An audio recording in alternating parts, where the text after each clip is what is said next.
政治新闻来看，鸿海的创办人郭台铭要展开连署参选2024年的总统，嘛讲要找侯友宜、郭文哲、林佳比带来瞧看卖的。昨暗郭台铭甲郭文哲有伫一场活动拄着，也毋过两人只是简单小借问。郭文哲讲这个联络滑头就走。侯友宜定义嘛讲，今仔并无甲郭台铭约要见面。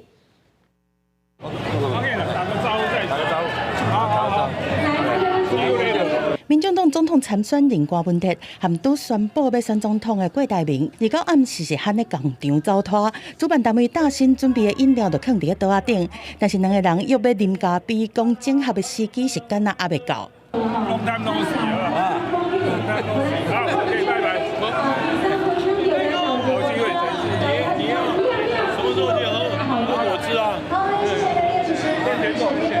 短短讲无30秒，郭文哲就赶要离开。郭台铭阁讲，郭文哲讲啥物，伊是无听清楚，就家己甲两杯奶茶拢啉好搭。他讲话你们没听到？没有，我也没听到。我自己要喝的，我这杯要喝完再喝下一杯。我要动算，你看我都不会流汗。想要等下喝咖啡心寒的吗？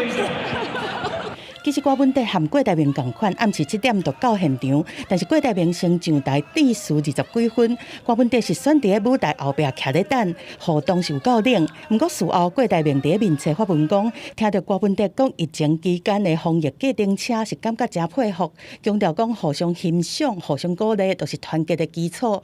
佮讲希望有机会会当佮和郭主席做伙来啉奶茶，参详国事。原本是传出郭台铭侯友宜30要见面，但是侯赢对顶悬到下骹拢好人，国民党副主席连胜文阁逼讲，家己进前已经和郭台铭见面，对方同款坚持要过去哩，好落来，无互因谈判的空间。